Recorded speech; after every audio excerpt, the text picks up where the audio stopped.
Hi everyone, Kathy Beltran with Sacred Dance with Trance. I'm super excited to have Martin Colclough with us here today. Martin is an international medium, teacher, training director with the TSF Fellowship. He's also an author of 2 books, which is Simply Mediumship and Simply Trance Mediumship.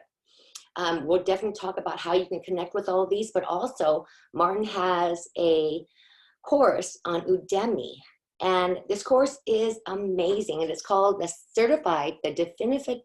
definitive guide to trance psychic mediumship.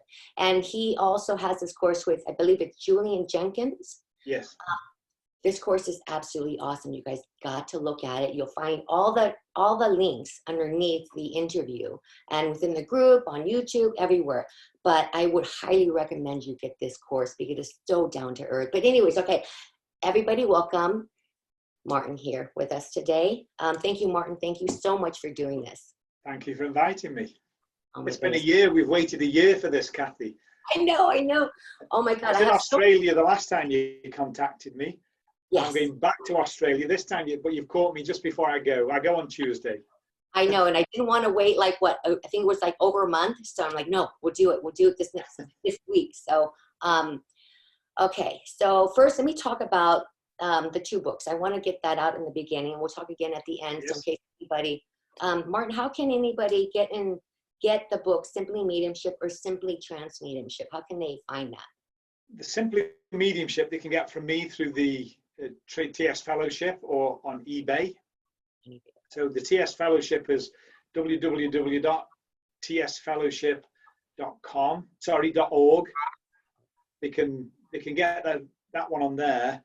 The trance one has sold so well. I've sold 500 copies. I think I've got 4 left, but I've promised you one, so there might only be 3 left.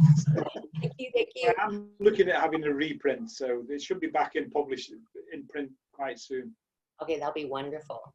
And let's talk also about this UDEMY course that you have going on right now. Yes. So anybody can get this course. You just go on to UDEMY, UDEMY.com, and look Yes. up the definitive guide to trance psychic mediumship.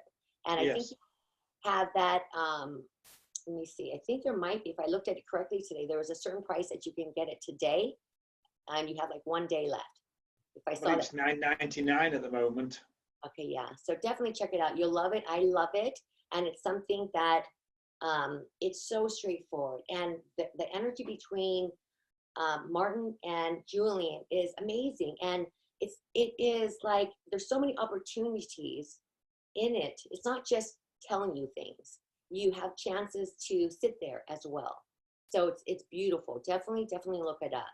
But anyways, okay. So Martin, most of all our members and people that are watching these on interview on YouTube love to hear how you got into mediumship. How did it all start for you? Oh, you're frozen. Am I frozen? Oh my goodness. Froze then for a minute. Okay. All right. So I'm back. Am I back now? Yes. Okay. It's my end. When I came in, there'd been a power cut. Okay.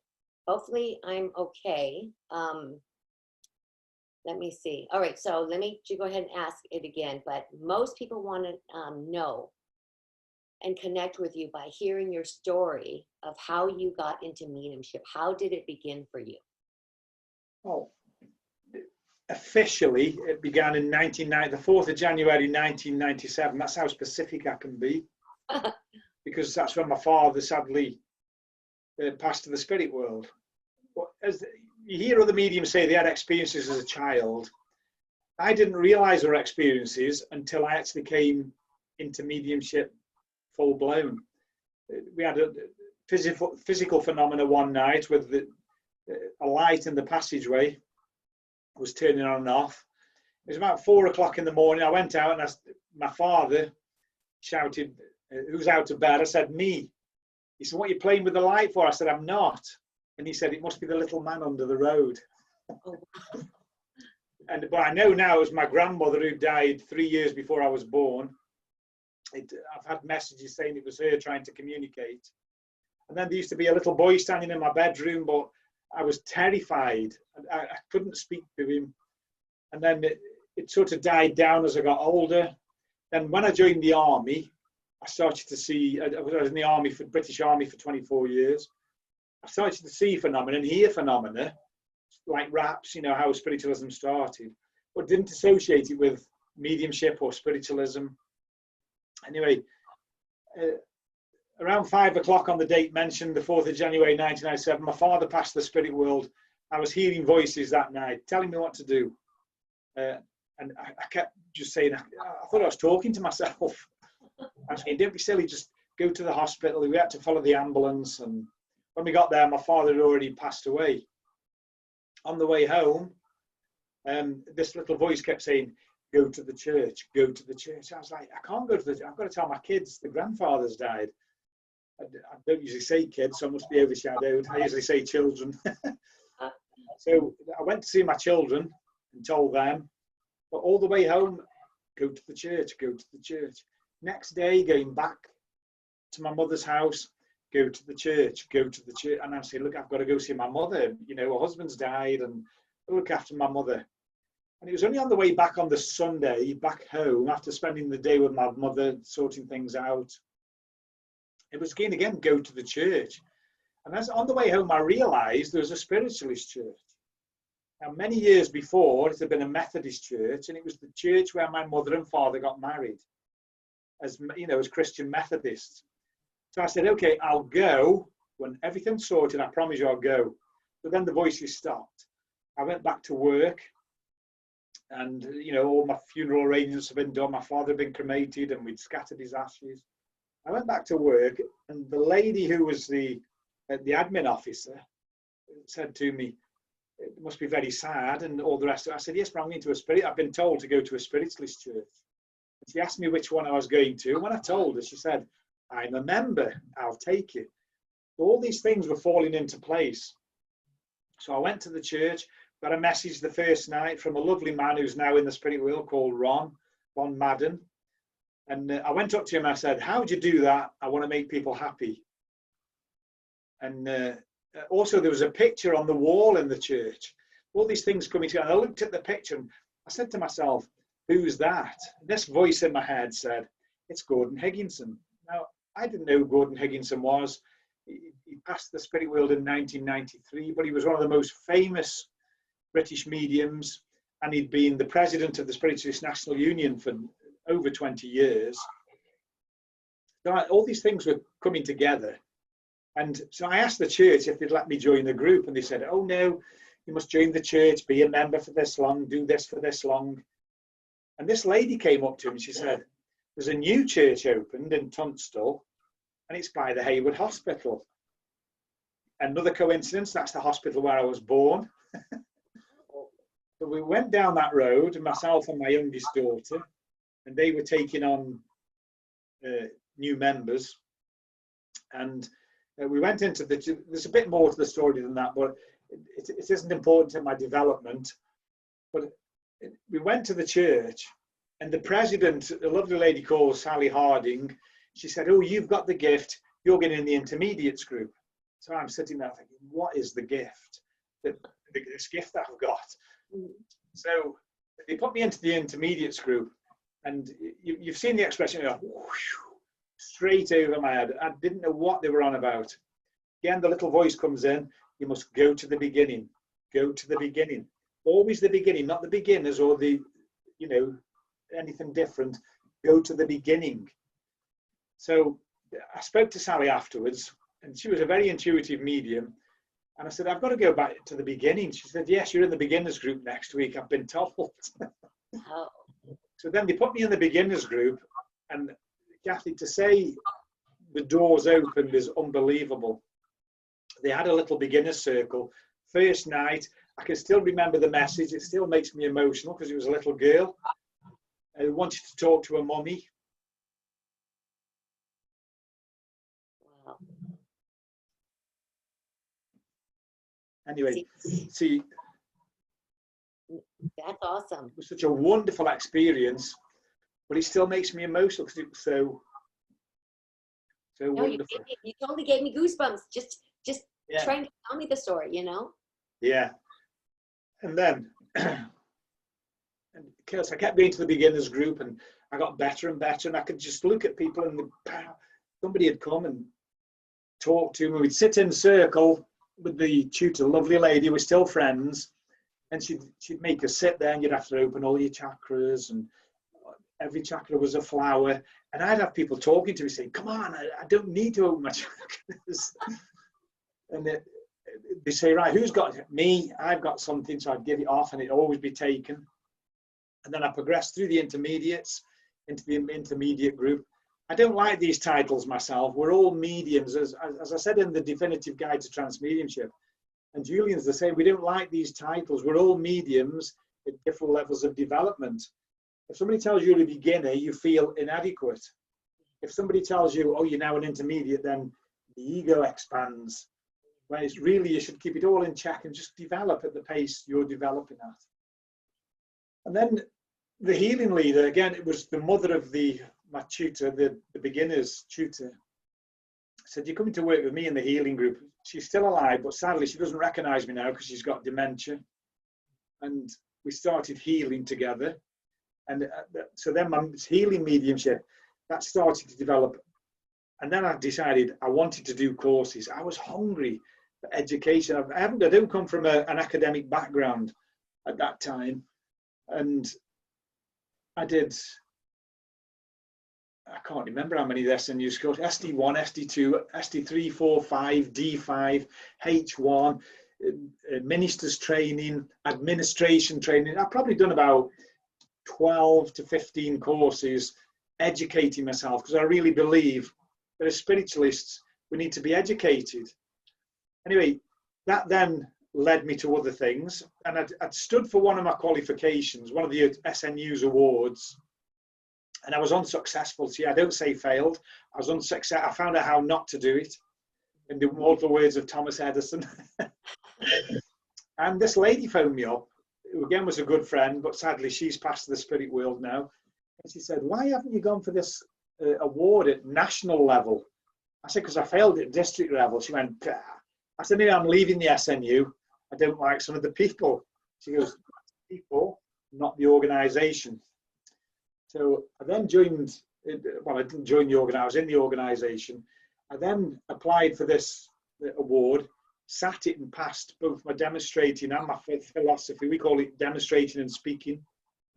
Passed them both. And it's just gone on. Then I passed my diploma in demonstrating, my speaker's diploma, my administration diploma. I'm an accredited healer, which is where I feel I'm being drawn back to now. So I'll probably start studying healing in more depth again. I've been on the training awards. I was on the training awards committee of the SNU for 10 years. They're doing different things, writing courses for them. And then I went on the National Executive Committee as a director. That came to an end 5 years ago. And I took a step back, had a break. My career at the Arthur Findlay College started progressing, became a tutor there. I started going overseas. I've been all over, Canada, Australia, Italy, Switzerland, Sweden. I'm off to Denmark on Friday, come back on Sunday, go to Australia on Tuesday. One busy man. Martin, do you do any courses? And there are a lot of people doing courses online now. Yes. Besides the UDEMY one, do you do any type of thing where on your own, any online courses? Well, I'm doing the UDEMY one. Okay. I've done that one. I'm doing one myself on trance healing. But it's taken so long. See, a lot of the UDEMY instructors, they bang them out and they put them up. I want it to be perfect. And I like to demonstrate, because at the Arthur Findlay College, we demonstrate. So hopefully between now and the end of March, there'll be a trance mediumship one on. And I really should be doing more on Zoom, but it's just getting to learn how to use Zoom, I suppose. Oh yeah, Zoom. And then my course is on the spiritual fellowship, TS fellowship training.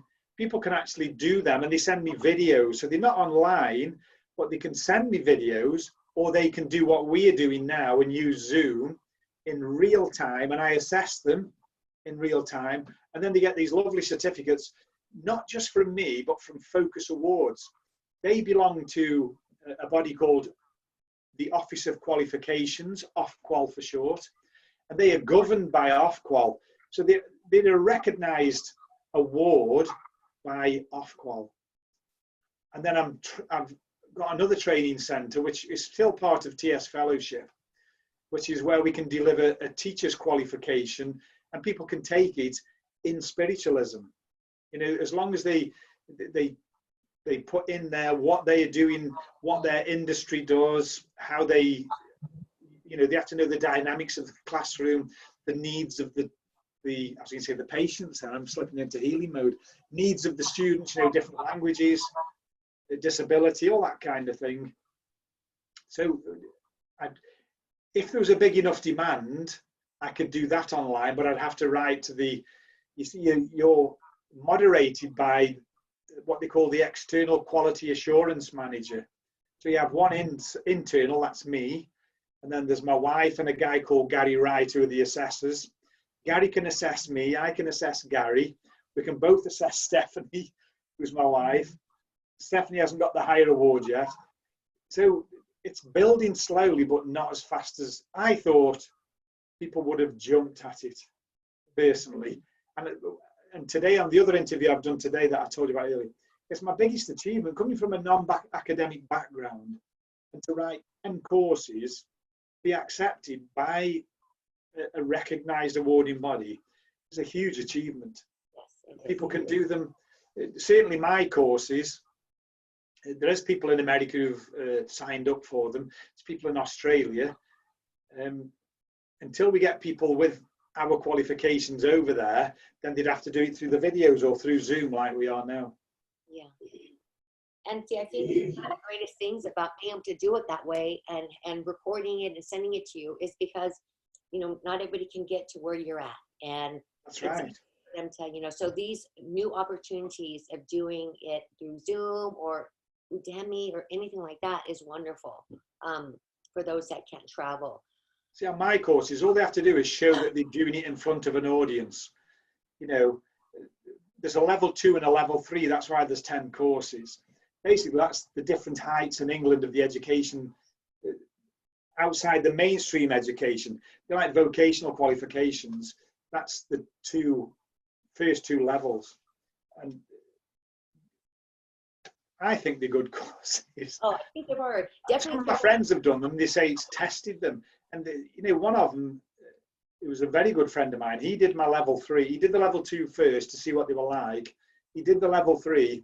Now, he's been an international medium for 30 years. Very well known. He works in the States, or did. He works in Canada, all over Europe, in big demand. And when he did it, he said he found it a very demanding course. Because you can't just show me you do mediumship. You have to show me that you can teach mediumship and deliver mediumship, that you understand it, you know. That's great, and that helps being a teacher as well. So this is the first step to being a teacher, the level 3, yes. So they can find out more information through the TSF training website, is it? Yes, yeah. So I will definitely have those links there. You can find out all the courses there that Martin is through the TSF fellowship. So, but first I want to go back really quick. Your beginner, how things opened up for you. This was a little bit later in life for you, when you had those experiences. Yes. Yeah.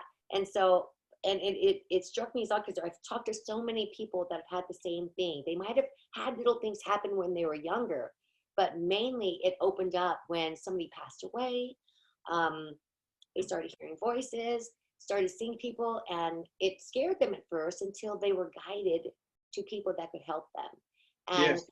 Your, you know, hearing go to the church was like, it was amazing. And then everything connected there. It led you to where you were supposed to be. Yeah, and then it opened up when she went back into the, I mean, I loved how you said, you know, they're saying, go to the beginning. And then you got pushed back into the beginning and everything started opening up. So yeah. I loved hearing that. So I was 42 years old. See? Yeah. I was 42. I'd been a soldier in the infantry. I'd just come back from the first Gulf War Desert Storm. My army career had finished. You know, it was the end of my army career. It was Desert Storm. I would never have thought that I would now be a minister of religion.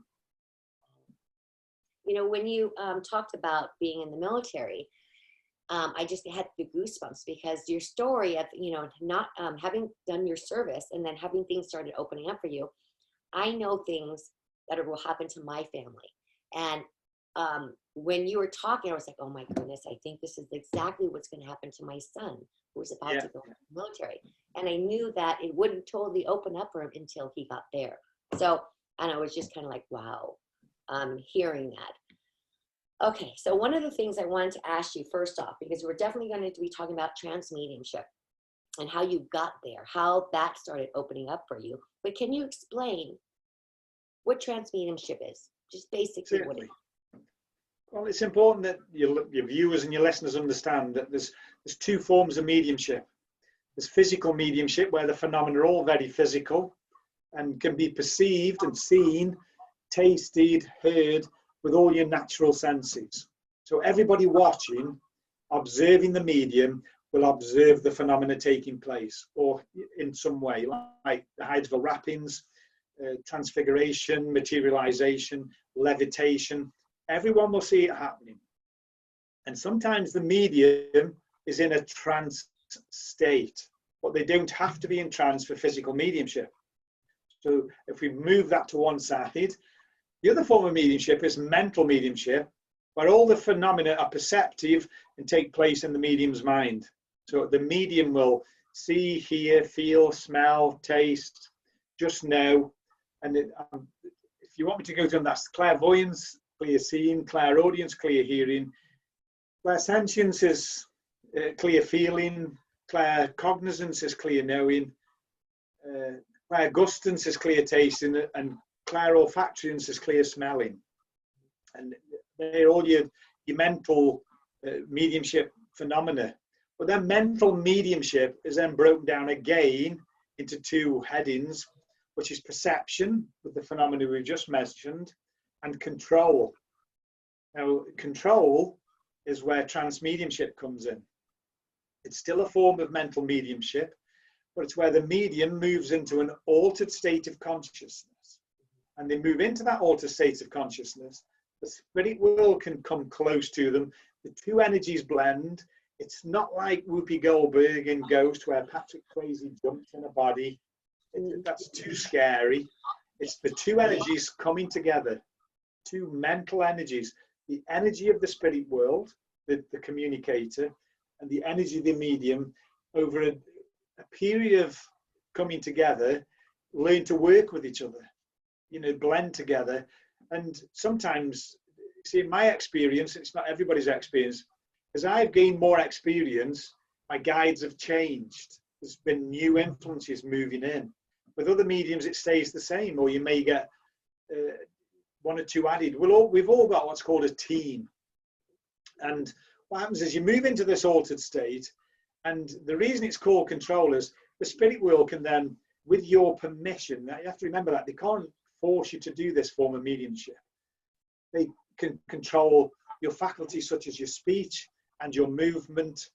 Some mediums stand in this state, some mediums are known to walk around the room.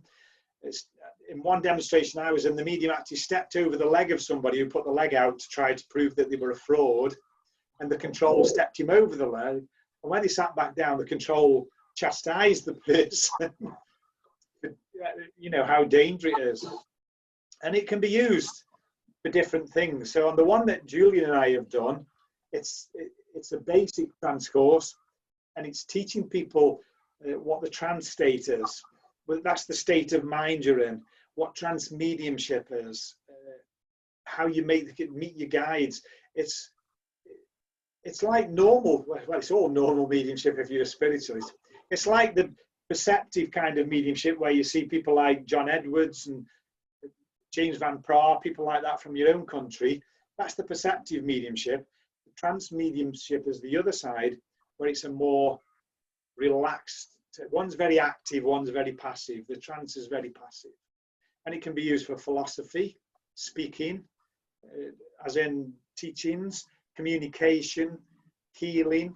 In the lighter states, it can be inspired writing and inspired speaking. Some of the mediums in the UK, when they do a church service, if it's a divine service, we have to do what we call is the philosophy, the address, and they go into a very inspired place, and you can see them. It's as if they're staring out into the, you know, the unknown and delivering a wonderful address, spirit-inspired address. It's a lovely form of mediumship, and it's just beautiful. Well, you know, what I find amazing is that from all my friends that I talk to that live on that side of the world, there's spiritual churches everywhere, and they have, you know, mediums come in, and it's like common. Here you have to, like, you know, do something months in advance, or, you know, drive distance to go to one.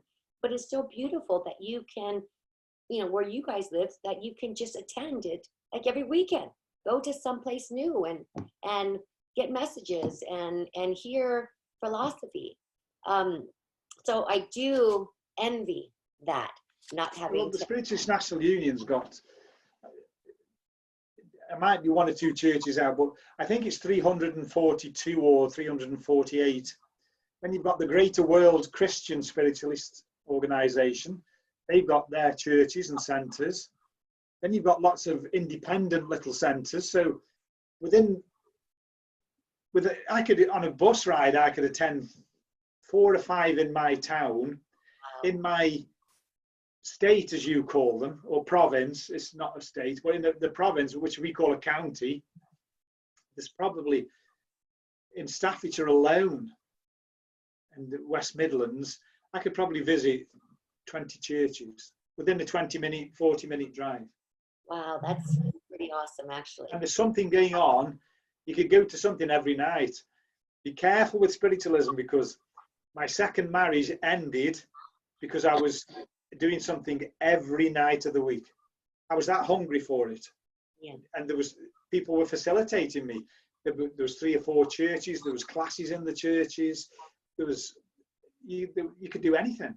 Yeah. Anything you wanted to do. If you just wanted to watch a medium, you look in the diary on the SNU's website, pick the church, look at their website or the Facebook page, tells you who's on, go and watch. Yeah, that sounds wonderful. I wish that they had that more here, or at least more close to me. So what I wanted to find out, so when did trance mediumship start for you? How did you get into that from your mental mediumship? How did you go there? I've been doing, I keep calling it normal mediumship, but the perceptive, the perceptive part of the mediumship and the healing. I've been doing that for about 3 years. And when I was sitting in circle, I was going into an altered state, more than just a meditation. You know, because the teacher would be doing a meditation and I'd be missing that, but the spirit world would be talking to me. And when you sit with an experienced medium, they can tell that the spirit world's close to you in a different way. In a meditation, if they're not doing it to sit with the spirit world, then the spirit world shouldn't be there. With me, the spirit world was starting to be there. And it was the same lady, Sally, said I needed to sit for trance, in, you know, trance development. And she was a very, very good trance medium on both parts of mediumship. She's a very good physical medium and a very good trance medium. She was a good all-rounder, so to speak. And so I started sitting with her initially. But then because she was taken ill, I had to find another teacher. And again, this is where things fall into place.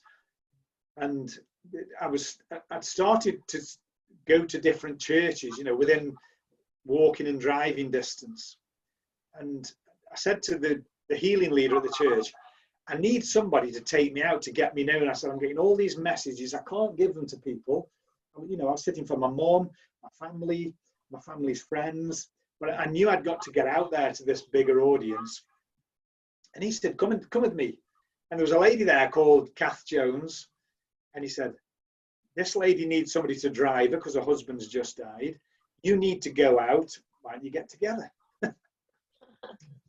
So we did. And I was driving Kath around. Sadly, sounds like all my friends die, but sadly, Kath's in the spirit world now. Oh my but not before she gave me a really good foundation. And we used to sit at her house, myself, my wife, and a friend of ours called Carol, and they used to sit for me. And I'm not a medium that brags my ego. I've always worked with people who tell you to keep your feet on the floor, and I've always done that. But when something wonderful happened, you have to tell people. And it was wonderful. The evidence and information that was coming through in the trance state was absolutely fantastic.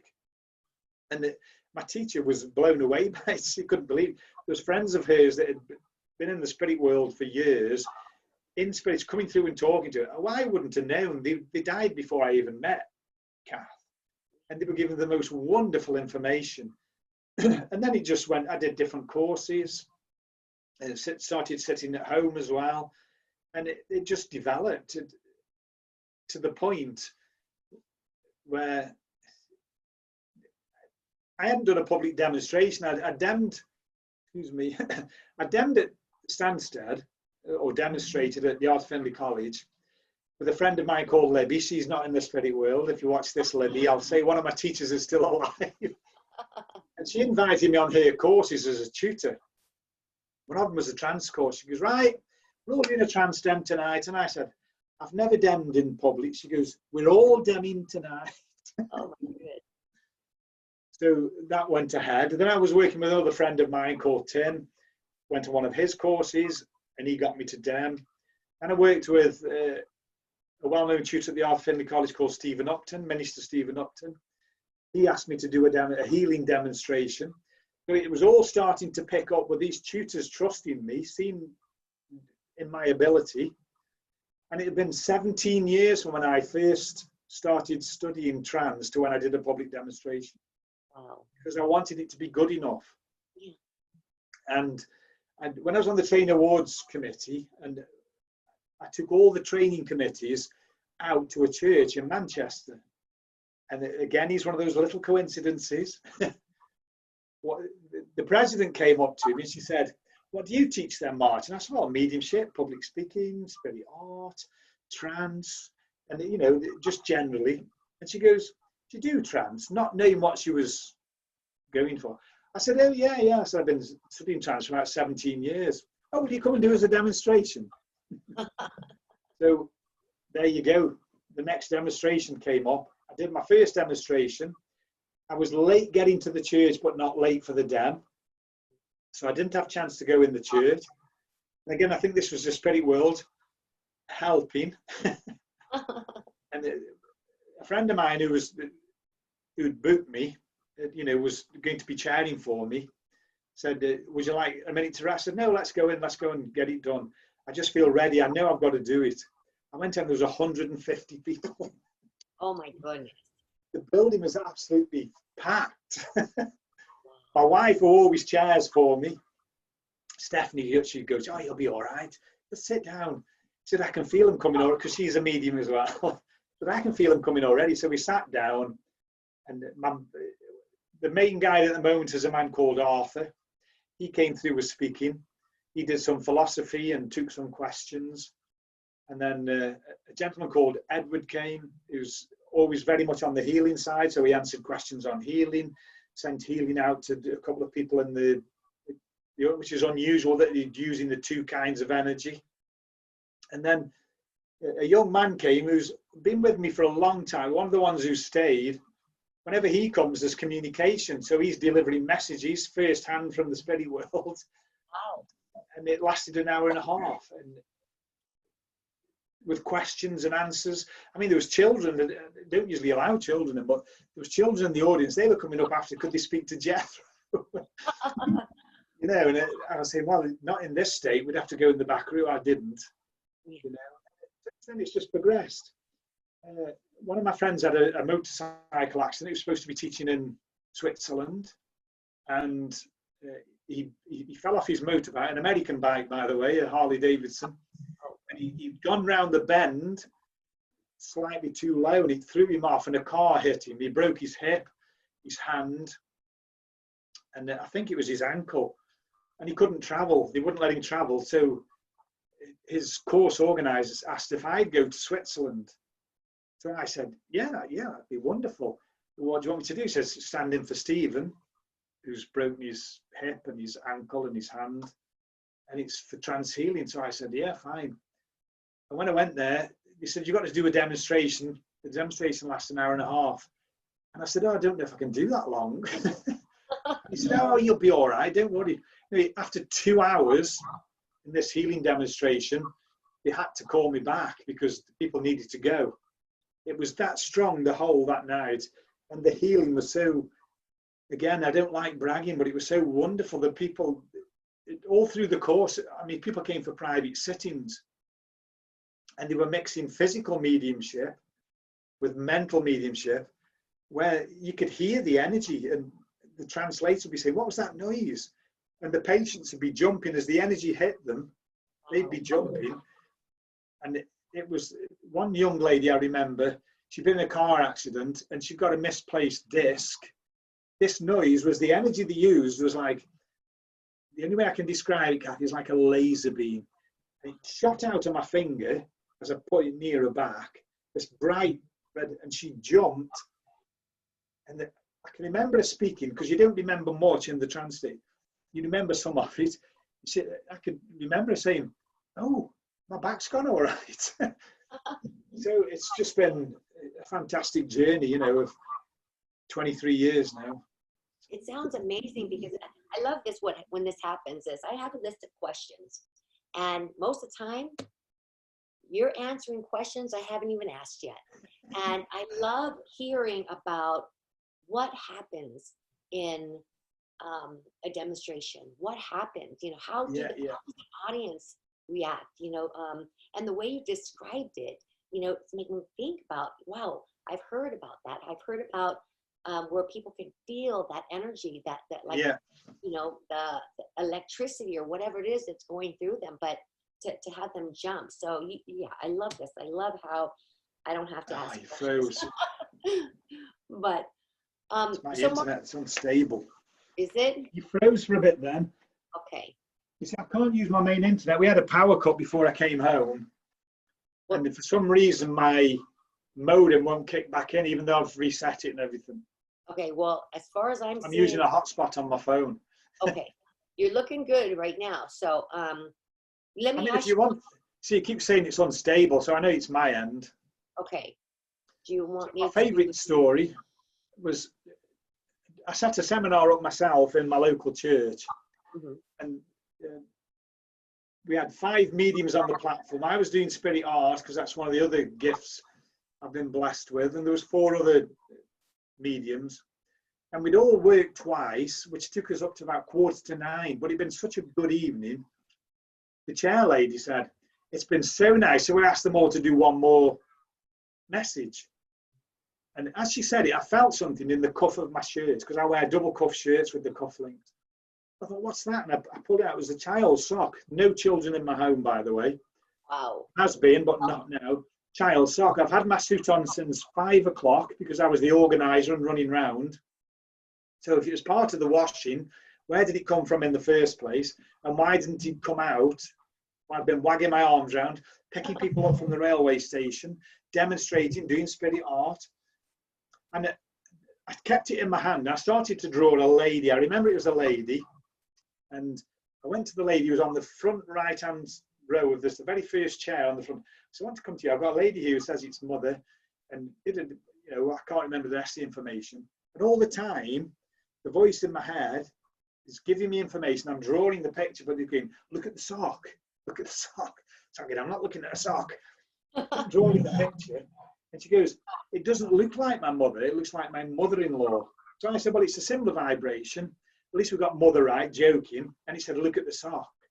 I said, I've got to look. You probably saw something come out of my cuff. I said, I've got to look at it. It's a child's sock. When I opened it up, on it was written the name Hines.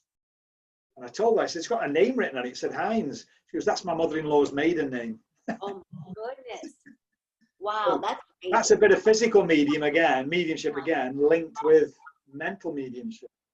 But if you had that happening all the time, they'd call you the sock medium, and people had just come to ridicule and just come to see if there was a sock. So the spirit world will do things sort of to catch the medium rather than to catch the public.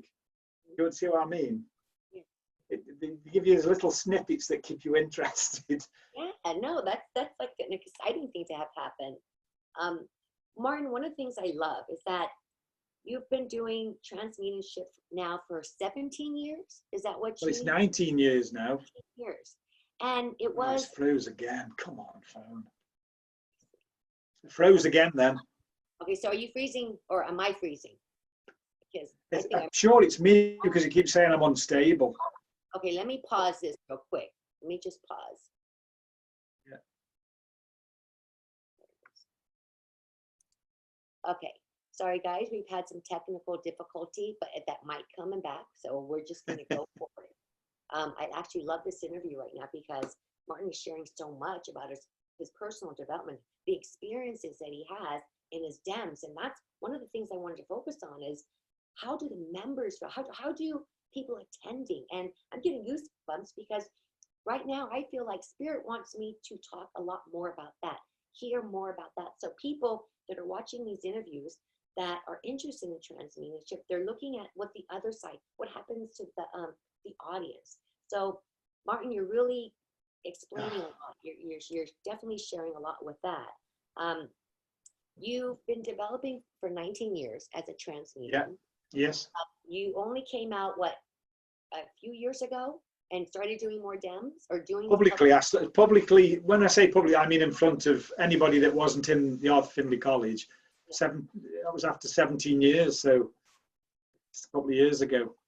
Yeah, and so that's like dedication. That's like you want to get it perfect. You want to get it right with Spirit, and you're not in a rush to get out there and start doing things and not having that proper blend, that proper time to connect with Spirit and be able to be used as that channel, you know? What I wanted to ask you is, what advice would you give somebody just starting out that's just interested in trance mediumship? In trance mediumship? Well, if they've listened to this, they'll understand there's two kinds of mediumship. And it's important that they study the mental phenomena, the mental side of mediumship. If they're going to do trance, have a good you don't need to do the platform mediumship, but it's, see, I'm getting back my educator's head on. You need to understand mental mediumship. And then what I would suggest to them is start sitting in meditation and meditate for the purpose of just getting into a good state. Don't set an intention to begin with. I mean by that, don't set the intention, oh, I'm going to link with the spirit world, you know, are you there, spirit world? Because they want you to do it correctly. And so what I used to do was I'd sit and I'd look at the clock. I lived on a boat at the time, so I'd look at the clock, I'd see what time it was, and then I'd try and sit and try and clear my mind, not still the mind. You can't still the mind. It's been developing for thousands of years to think for us. So what you're trying to do is calm the mind and reduce the traffic as much as possible. And then if they feel themselves coming back, allow themselves to come back. Because if you force yourself, then your mind's going to be active. And when you look at the clock, it's a false representation. If you felt good and you look at that, you might be surprised that you've sat for 20 minutes, 40 minutes, half an hour. You know, don't think, right, I've got to sit for an hour to be a good medium.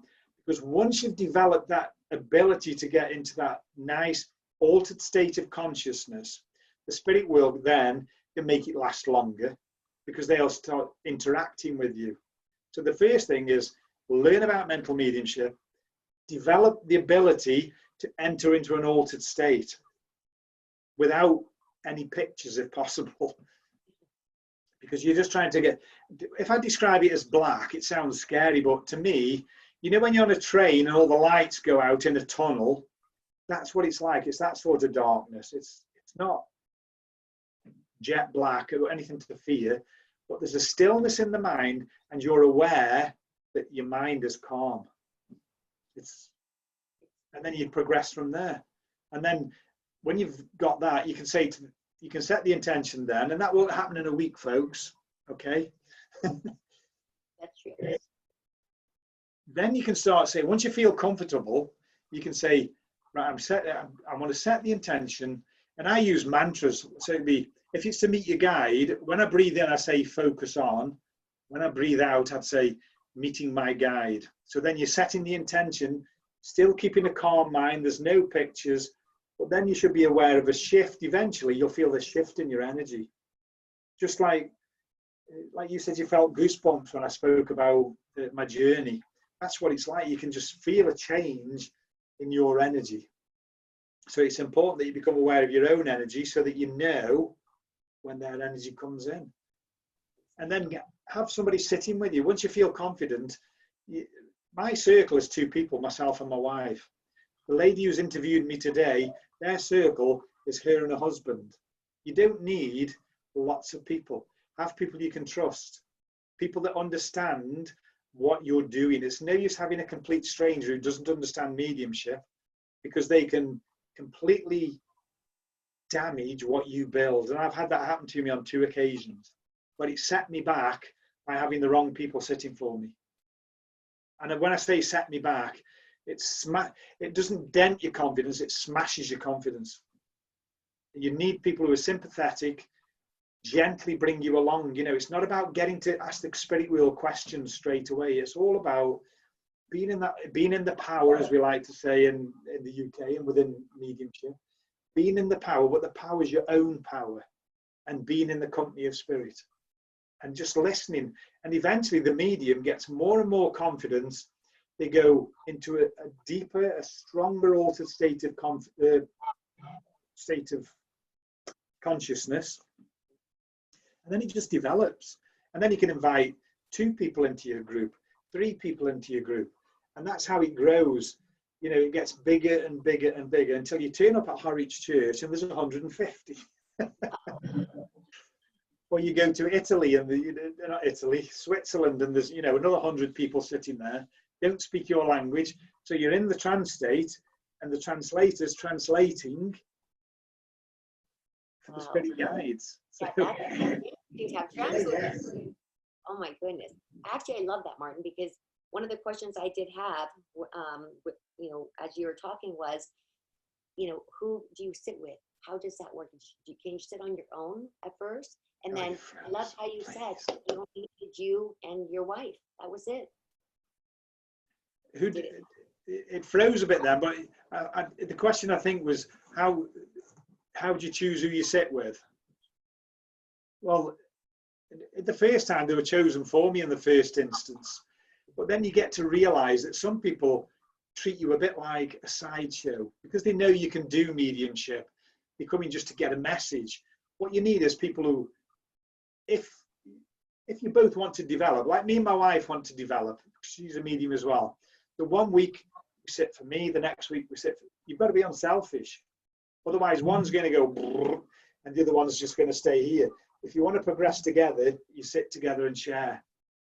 So it's important that the people, apart from being like-minded, are completely unselfish, enjoy being in the company of spirit and just want to hear what the spirit world have got to say. If they want to develop, then when they're taking it in turns, then when it's their turn to sit, if everybody's unselfish, you're going to get the same given to you. Well, if you're going to do that, I wouldn't sit for more than 2 people in one night. A circle's between an hour and a half.